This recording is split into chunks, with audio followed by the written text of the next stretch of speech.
All right, everybody. We are back. Just going to wait for some more people to join the festivities. Sorry, I am all over the place. What time is it? It's 2:08. 10 minutes late. Anywho, so I'm gonna go ahead and get started with Transparency Tuesday. Today is July the 14th. So I'm gonna go ahead and get this conversation. Typically how it goes anyway is most people kind of jump in towards the middle of the conversation. Also, I had to reschedule abruptly, and we'll talk a little bit about that in a minute. But here we are. Hey everybody, my name is Lindsay Anderson. I am the founder and creator of Consciously Coping. I am a mom, a student, a mental illness advocate, and yeah, that's pretty much me in a long, short version.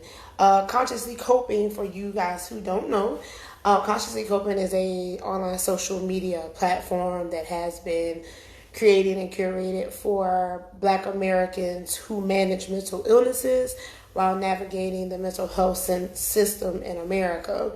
And so what we do on Consciously Coping, we actually utilize the voices of Black Americans who have been in and out of the mental health care system. And we use that as a part of the revolution, getting these voices heard, talking about our experiences, and discussing ways we can make radical change as far as defunding the mental health system, abolishing programs, eradicating stigma, and so forth and so on.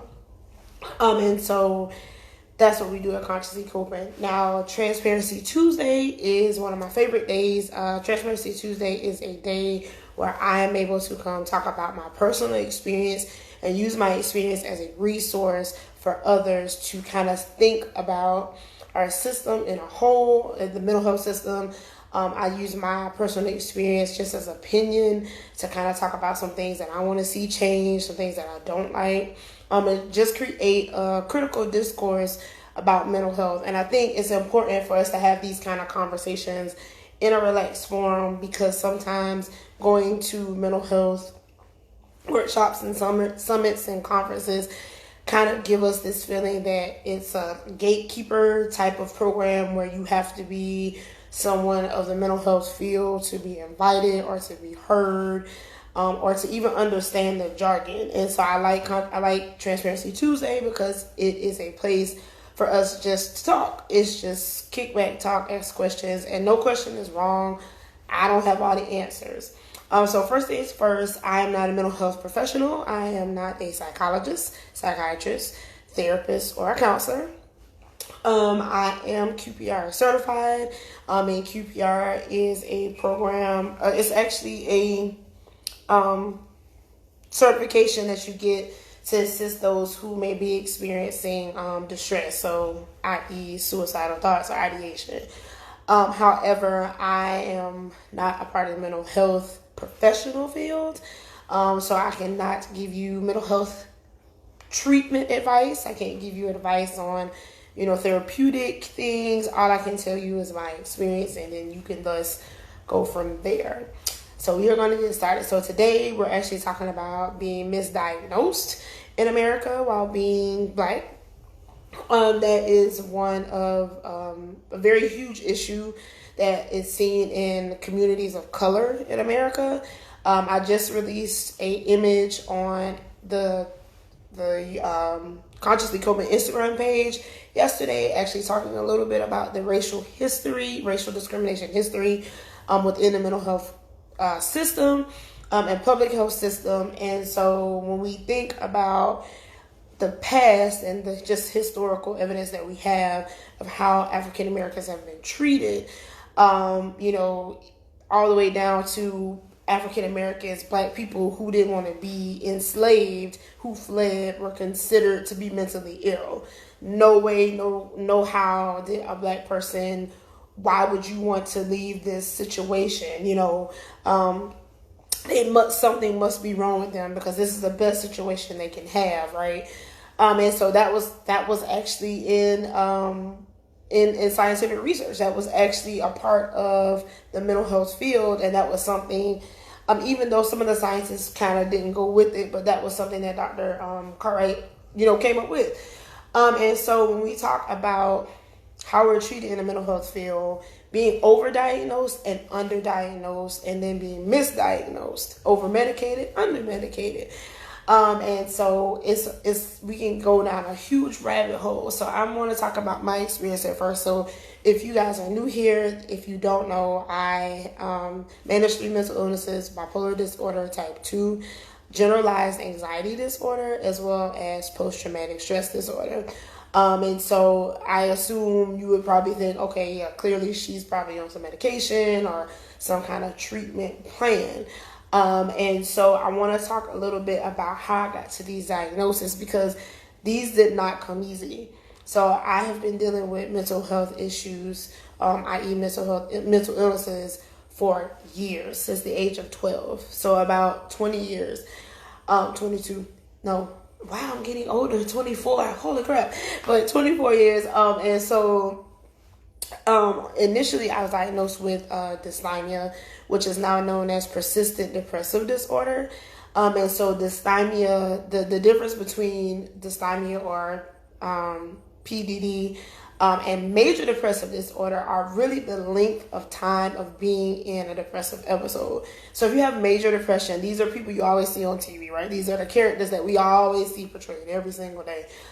These are people who they consider non-functioning, not able to go to work, not able to get off the sofa, no showering, no upkeep, no energy, maybe crying, having more crying spells, different things like that on a consistent basis. And so these people typically have depressive episodes for a shorter period of time. It's still a long time, but they're more intense. So the depression is really intense. They have a lot of physical issues, of course, as well as emotional, mood regulation issues. People who have PDD or dysthymia are people who have depressive episodes for a extremely long period of time. We're talking 2 to 3 years, but it's every day, so it's not as intense. These are your high functioning people. They kind of categorize people with PDD as the people when you go to work, they're overachievers, they work really hard, they come in early, they leave late, they complain all the time about work, but they don't look for a job. They have a lot of energy. They look like they have a lot of energy, but they're really always tired. They always come in and they're exhausted. They may be, really paranoid about how their work ethic looks. And so these are people who consistently have a lower mood, but not as aggressive, not as severe. And so they're able to function. Now, you can have PDD and also feel and have a major depressive episode. These people can also experience suicidal ideation.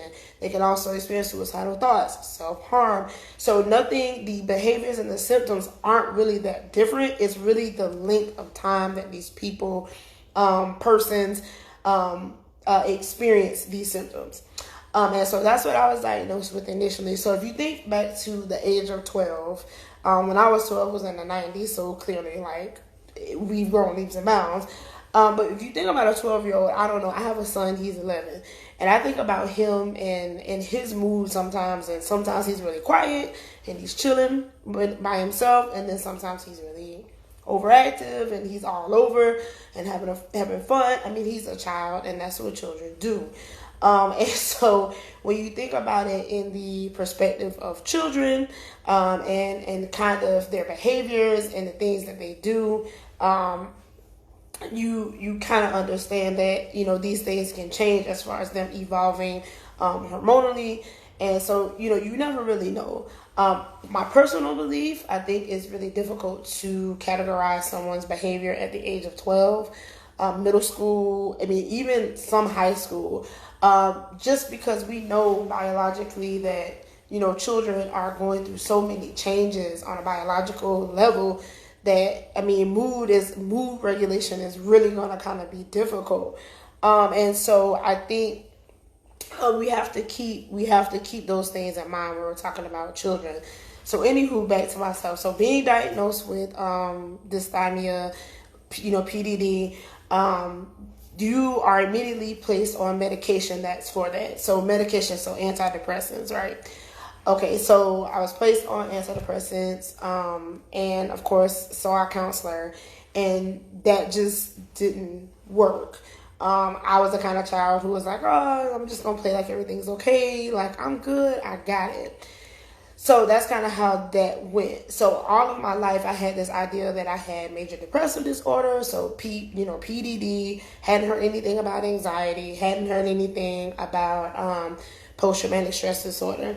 Once I got to high school, I actually started having panic attacks. Playing soccer. I would really have them really intensely because I was in the band and I played soccer. And I remember going to the doctor and they're like, oh, you have like asthma, like sport-induced asthma. That's what it is. Like you need an inhaler. Like you'll be fine. Like everything's going to be okay. And so thinking back to that and thinking back to the inhaler and it not working, right? So being at practice, being overwhelmed, and I was the overachieving child. I was in the band and I had like good grades and I was in like doing volunteer work and in the Zonta Club and Spanish Club and doing all of these different things and being on a debate team. And so I did this because I had a lot of anxiety, and so that was a way to kind of minimize it. And so I was always, a low mood type of child, low mood type of student. And so feeling all of that and being told, oh, you have sport-induced, asthma, that's what, we went with. Well, the medication didn't work because that's not what was going on.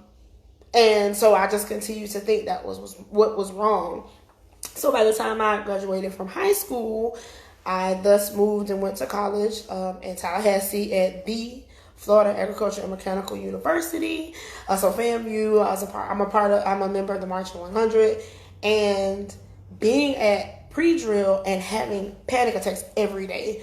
And so there is, practice is high intensity. I had a lot of pressure to be really good. I was, coming from Savannah. I was like the first girl to come up in the 100 from my school in like so many years. And so, I was like, I can't let anybody down. And so I had a lot of anxiety.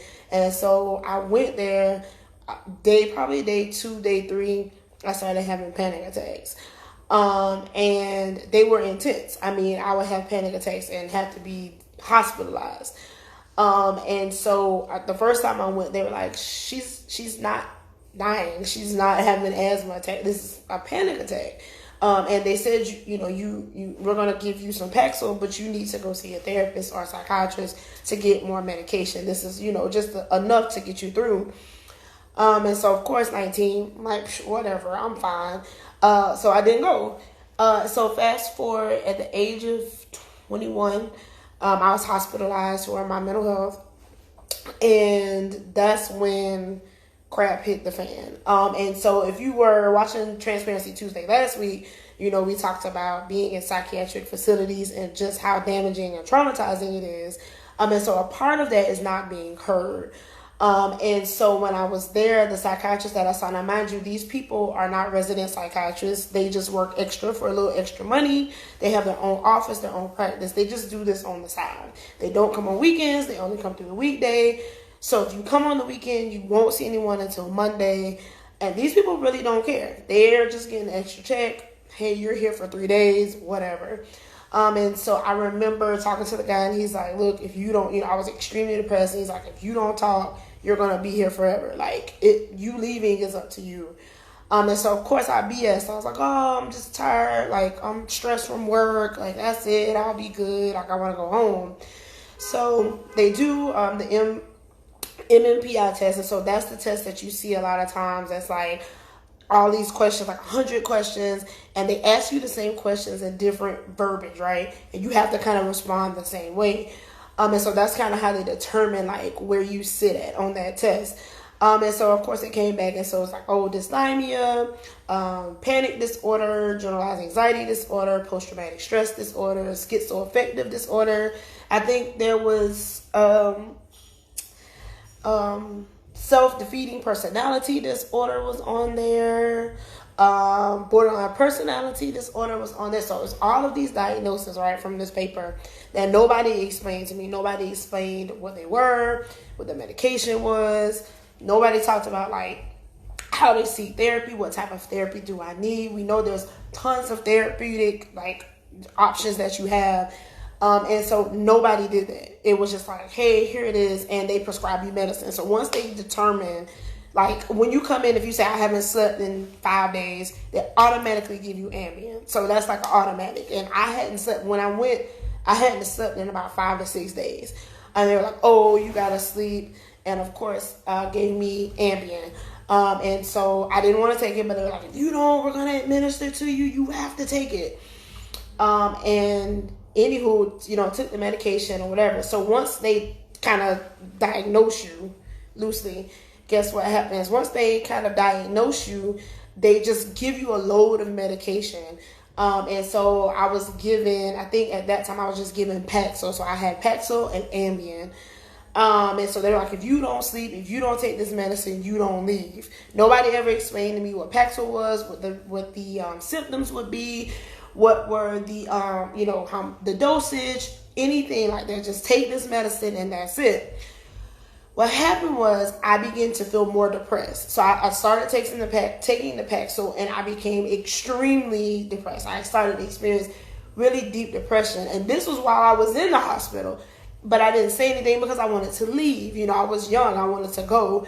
And so, I took that and I left. I actually did go to a therapist. She didn't prescribe me medication. We just worked on anxiety. So fast forward, 2011, I was hospitalized again, except this time it was longer.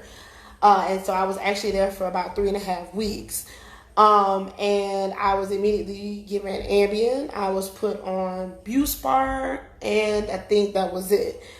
And so now in between that time, I'm sorry, I'm leaving out a gap. In between the time from 2005 to 2011, I had gone to, doctors like in the hospital. So I had been given Paxil, Zoloft, Wellbutrin, Buspar, Xanax, Prozac, Effixor. I feel like there's another one I'm missing. So I've been on a lot of medications. I'll just say that. And so given these medications, they really don't discuss what these medications are for, what they do biologically, like how they affect you. They don't talk about the symptoms. They don't really explain when you're in these type of facilities. Like if you go to your regular psychiatrist, most likely, I'm assuming they'll talk to you. I don't know. Everybody's experience is different. But so given these medications and not being explained to, but not being heard. So the second time I went, this guy actually, one of the psychiatrists I saw actually started to listen to what I was saying. And he said, I really think that you don't have PDD. You said that you're taking all these medications and nothing works. You said that when you're on the medication, you feel extremely depressed. When you're on, and then when you're given anti-anxiety medication for anxiety, you get a rush. You get a rush of energy. You have all this energy. You're going. As soon as you stop, you crash. He said, but that doesn't sound like depressive PDD. That sounds like bipolar disorder. He said, but I cannot diagnose you because I don't see you consistently. I need to see you for at least another 2 weeks so I can accurately diagnose you. And so, of course, I was still young, so I was like, what? Like, what do you mean?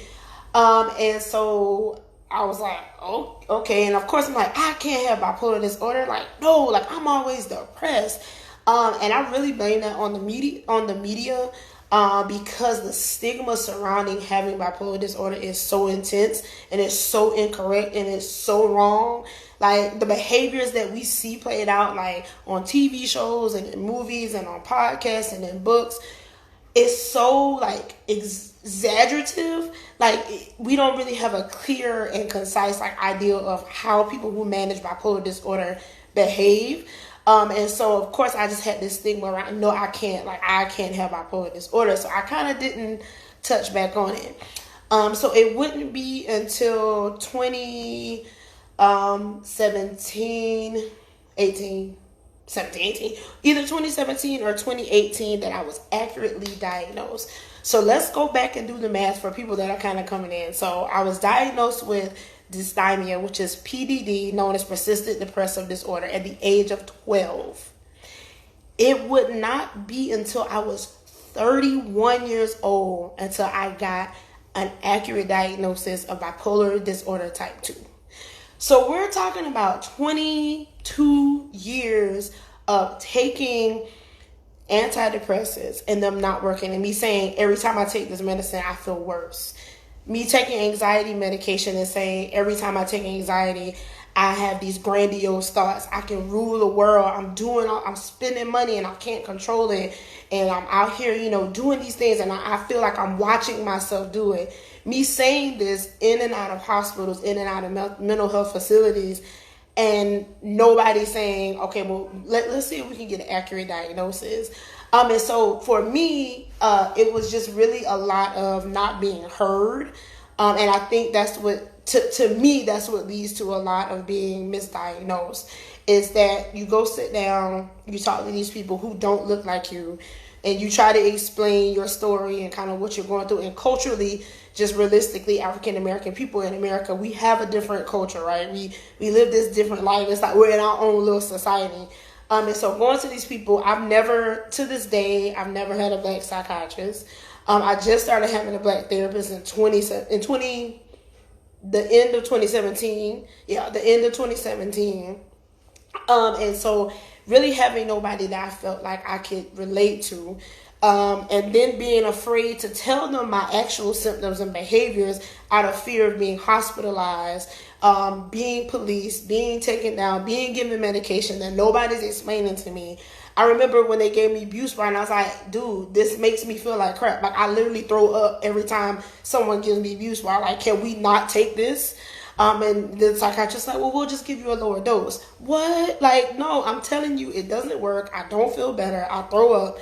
What do you mean? And so when you're in those facilities, you don't have the option. Like, you don't have rights to be like, oh, I don't want to take it. We're going to make you take it. Sorry.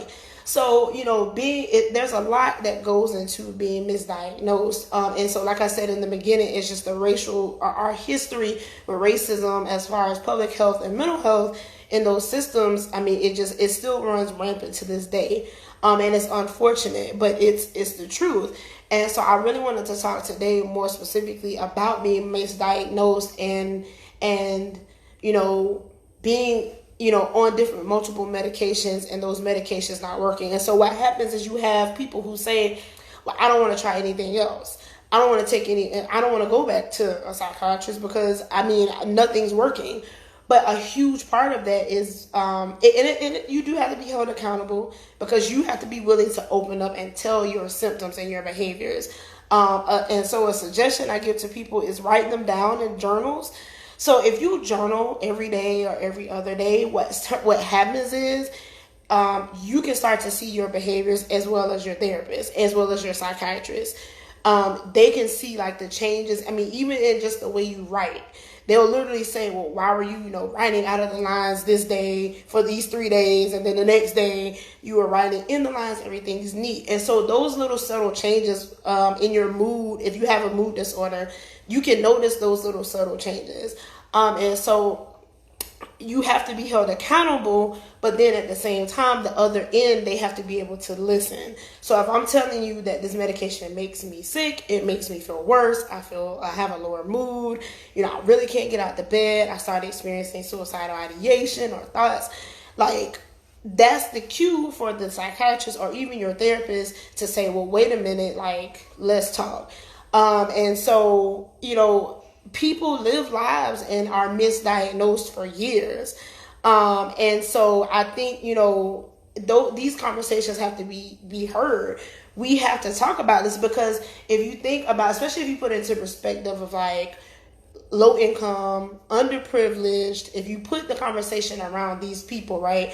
If you put the conversation around people who are at a disadvantage, often we aren't heard. Often we're not a part of the conversation. And so our experiences are kind of like this secret. They like it's like a huge secret. Nobody knows how we experience things, and so it really damages that trust of your mental health professional. So let's see. Hey, Laquanda. So the hospital I went to allowed me to refuse certain medications. Hospitals I've worked with will allow the person to refuse meds unless they petition for a meds over objection order. That is really good. That is really, really, really good. And so that's what we're talking about. If you are watching, don't know who Laquanda is, she is amazing. She's an amazing mental health advocate. Definitely check out healingblackwomen.com. Just amazing content. I'm also a contributor on the website. I'm excited. I'm a contributor now on the website. And she has amazing panels and amazing discussions. And so I like that you put that because it's so important. And so when we talk about changing the system, that's what we're talking about. We're talking about hospitals still allowing people to have their rights, right?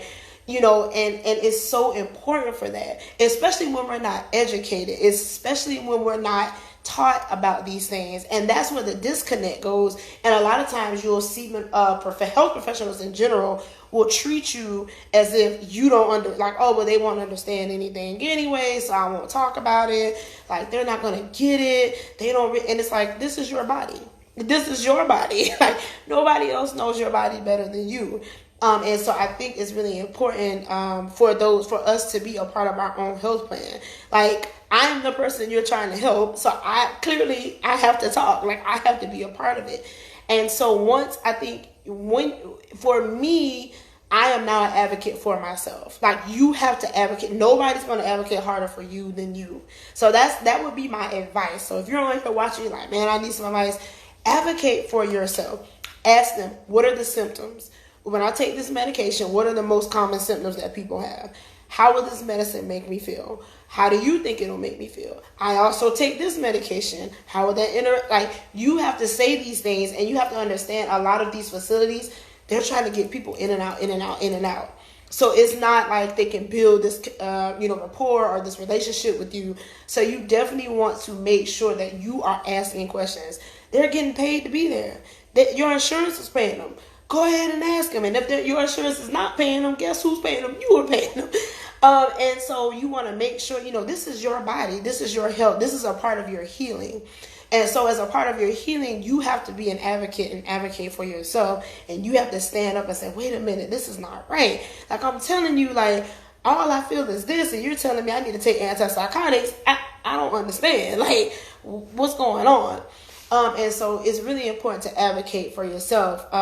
So fast forward to more recently, I'm currently not on medication, which I am highly considering getting back on medication for my mood disorder. For anxiety, I'm actually doing pretty well managing it with my therapist, and just changing my diet and like creating a routine. That has been really helping my anxiety. So I'm able to kind of manage it on a better playing field. For me, when I started taking anxiety medication, I experienced hypomania. And so I'm really afraid that once I get on medication for anxiety, I experience hypomania. But I already know what works well for me. If you have bipolar disorder type 2, and I don't know if you may have heard of Lamictal. Lamictal worked wonders for me. You kind of titrate this medication, and so it's really good. And so Lamictal has done wonders. However, I cannot take Lamictal any fixer, because the fixer will make me have a hypomanic episode every time I've taken it. Even without Lamictal, I experience hypomania, and me and hypomania don't work well. It's not going to turn out well. It's not going to be good for my son. It's not going to be good for the people I'm around. It may be fun for people who want to have a party and have a good time, but it's not, in the end, it's not going to be good for Lindsay. And so because I know that, I can say that, when I go to a new psychiatrist, I can say, hey, I've tried it before. It does not work. Like, it works as far as anxiety, but it does not work well as far as my mood disorder. And so that's a part of advocacy. That's a part of me being an advocate for myself and saying, like, look, I know, like, and if that's what you think I need to take, then I need to find a different one. Oh no. Okay, so I was just saying, yeah. So let's see. Treatment is still a service, and we deserve good customer service. Absolutely, absolutely. Like we deserve these are still customer service based jobs, careers, and you know that's a part of us. You wouldn't go to the mall and go into a store where no one spoke to you. They were rude. They didn't understand the goods that they were selling, and they didn't understand. If they couldn't really explain or educate you on things or talk to you about discounts or whatever, you wouldn't go back. You would be like, yeah, no. You'd be like, yeah, the clothes cute, but no, I don't want to do this.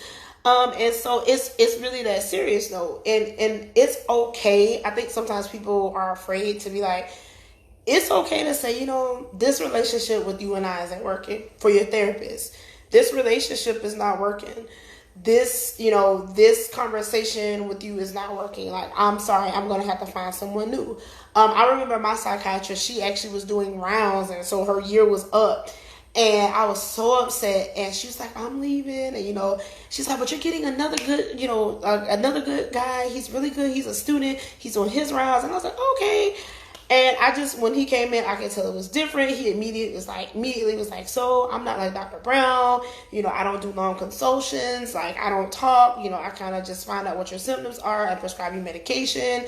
And I kind of, reach out to my other, reach out to the other psychiatrist here. And then we go over your history and decide what medicine you want. And I was like, okay.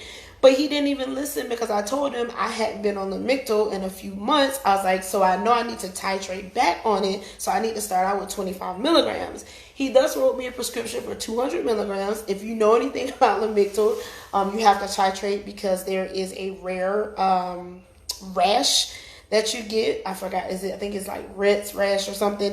And it can be deadly. You can actually die if you do not titrate the medication. And so I was like, did you not hear me? I haven't taken it in like a month. Like, I have to be titrated on this medication. And so he was like, oh, I'm so sorry. And so I remember when I was leaving, I went to the desk and I was like, is Dr. So-and-so there?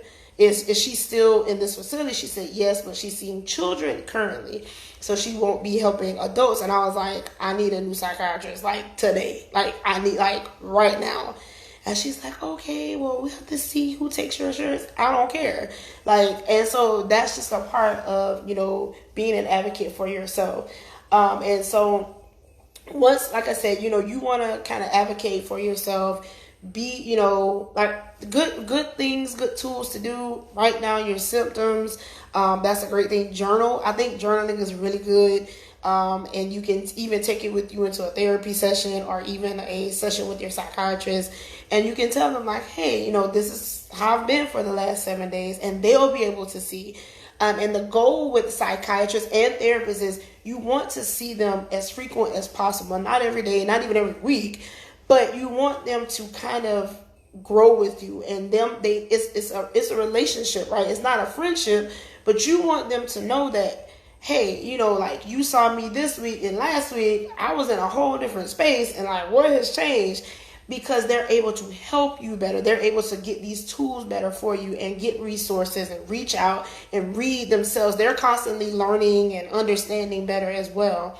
So if you're honest with them, they'll be able to help you, and that will help steer you to a accurate diagnosis. And so it's very common, just kind of backtrack, it's very common to have symptoms as I had on medications if you are taking the wrong medication. So if you are someone who has bipolar disorder, so a mood disorder, and you are taking antidepressants, they may not work for you. They may actually make you feel lower. And so that's really common. And so you want to say these things. Hey, I feel worse. Don't give up. Don't feel like, oh, well, nothing's going to change. I'm always going to feel bad. Nothing's ever going to work. You have to kind of try different medications to get it figured out, of course, but you can definitely alleviate some of that process if you're getting the correct diagnosis. So you want to make sure that you're being honest. And I know, I'm gonna just say this, these people are here to help you. Even, if you get the feeling from your mental health professional that they aren't here to help me, then you need to find someone else. But these people are here to help, and they can't help you if they don't know what's going on. So you want to be honest. And I do understand, out of fear, I am very much one of those people. If I'm in a lower mood and I go to therapy and she's like, "How are you doing?" I kind of scale it back. I really do. I kind of like, it's been kind of rough, but I'm all right. So you don't want to do that. You don't want to be like, I'm okay. But I do it out of fear. Fear of being hospitalized. Fear of, I have a son. Fear of him being taken away. So I get it. It's kind of like, oh, do I really tell the truth? And it's like, but these people want to help me. And so, you want to have that trusting relationship, especially with your therapist. I've been with my therapist now for 7 going on 8 months. Before that, I was with my therapist for 3 years. And then prior to that, I didn't have a therapist for a long time. And so, when you're with these people for a long time, I would hope by then you would trust them. And so you should be able to trust them and kind of tell them what's going on and talk to them. And so, being misdiagnosed is a huge issue in America. Being overdiagnosed, you see that a lot of times with children, as well as just a little statistic here. African American people are typically misdiagnosed with bipolar disorder or schizophrenia. And so we have higher numbers of bipolar and schizophrenic diagnoses. However, we're inaccurately diagnosed. So these people actually don't have schizophrenia. They don't have bipolar disorder. So they may be on medication that is not working for them. And so keep that in mind as well. Like I said, when you're talking about your symptoms and your behaviors, keep that in mind. And if you feel as though like something about this diagnosis does not sound right, say it. So if you guys have any questions, now is the time to ask. If anybody wants to join the conversation, you're more than welcome. If you want to join, just, ask to join in. But yeah, just kind of wrap it up, being misdiagnosed really led to me having a long life of just being in a lower mood than I really kind of had to be. And at the time I was young, I didn't know to advocate for myself. I didn't know to say, I was afraid to talk. I was afraid to really say how I felt. I was afraid to say the medicine wasn't working. I just stopped taking it. And that's not the thing to do, is to just stop taking it. Sometimes that does a lot of damage as well. So just kind of keep that in mind. But we can definitely change the system. And I think a lot of people are trying to do that. A lot of organizations are trying to say, hey, this system does not work, especially for Black people.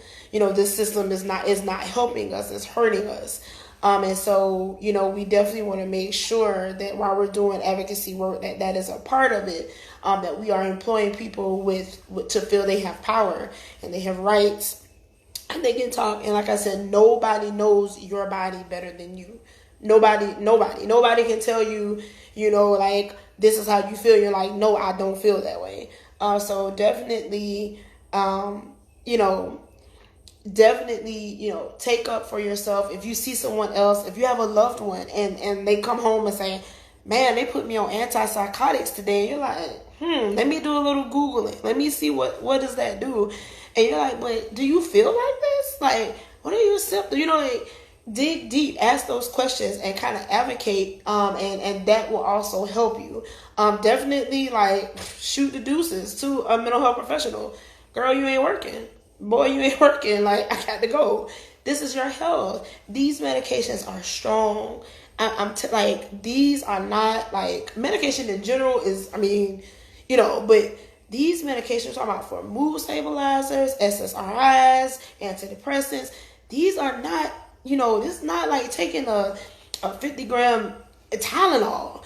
And so you want to definitely make sure that you are on the correct medication and you're getting the help you need so you can live the life you want to live. So see, it's not impossible to have a mental illness or manage a mental illness and live the life that you want. It's very possible.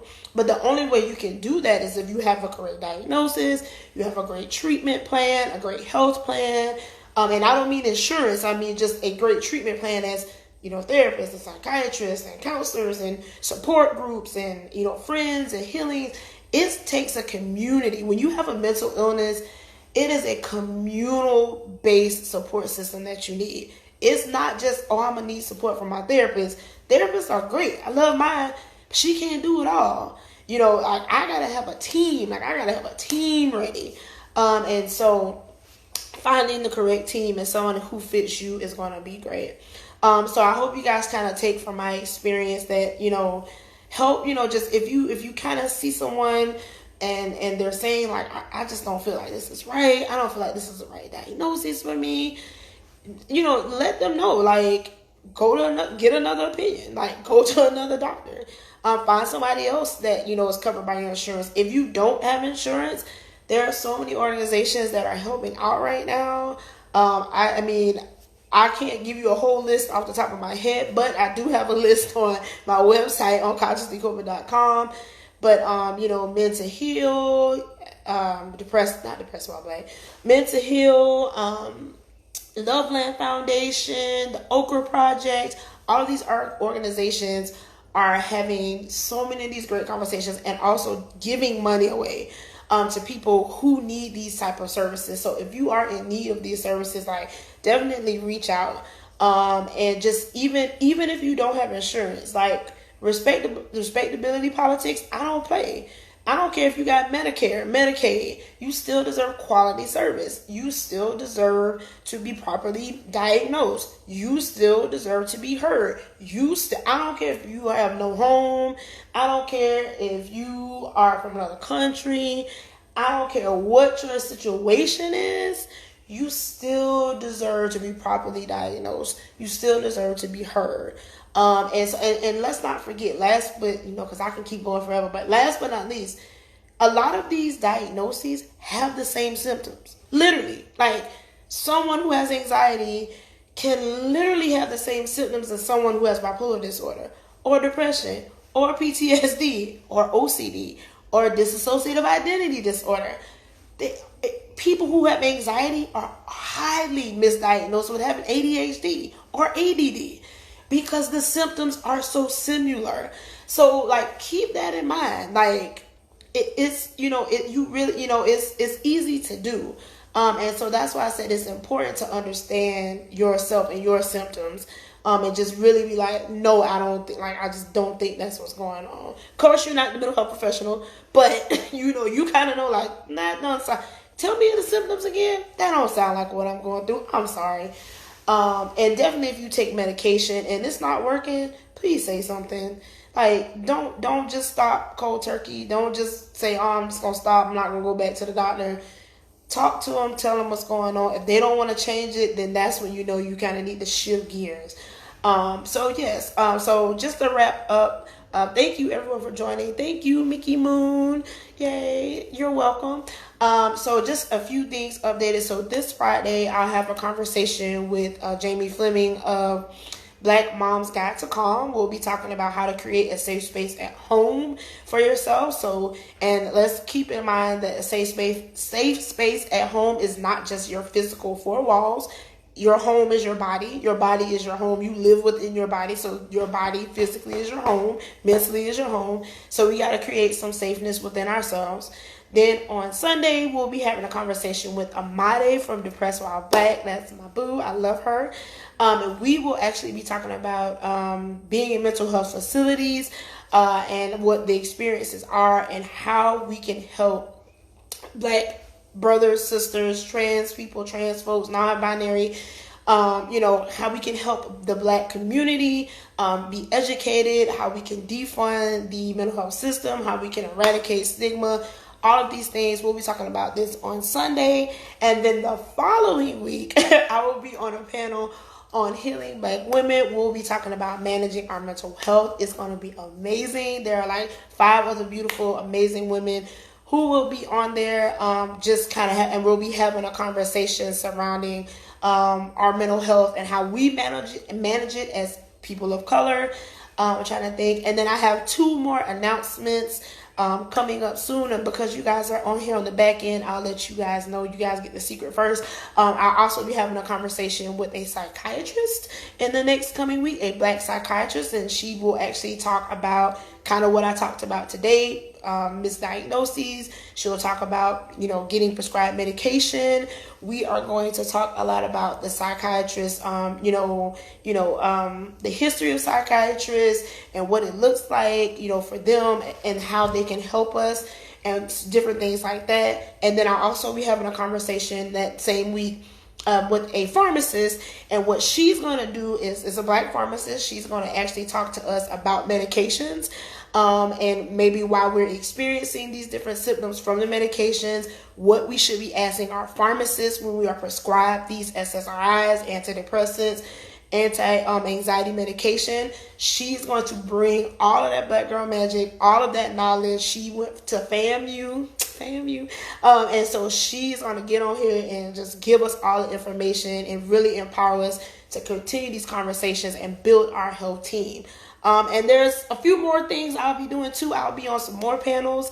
I have like 3 more announcements, but I have to wait until they tell me I can announce it. So I will be on 3 additional panels as well this month, getting that information out. So keep doing the hard work. Like, I think we're going to make some changes, and it's okay. And we still have to heal, even though we are trying to defund these systems, right? Even though we're trying to eradicate the stigma, we still have to heal in the process. We cannot give up and say, well, I just can't work. I just cannot go to therapy because these systems are still against me and they don't want me to win. We still have to take care of ourselves. That is very important, because if we're going to advocate for ourselves, the only way we can advocate for ourselves is if we are advocating for ourselves. And I know, you literally have to advocate for yourself to advocate for yourself. You still have to rest to advocate for yourself. You still have to talk and communicate and say how you feel for yourself to advocate, to actually continue to do this work. So thank you guys for coming out. Thank you for all the comments. Oh, thank you for this. I had a horrible experience during hospitalizations. You really gave me some things to think about. I might try to go back to the doctor again. That's amazing. Yeah. It's, I think these conversations are needed. I think movies don't do us justice. We see all these great movies or not so great movies, Girl Interrupted, and TV shows like Empire and Black Box and all of these TV shows that really don't hit the mark, right? They really don't talk about our experience and what we go through as a person, because it's kind of like in those shows, we're not even people. We are not even, it's just like, oh, this is a caricature of somebody who has who's managing a mental illness. Do the writers have a mental illness?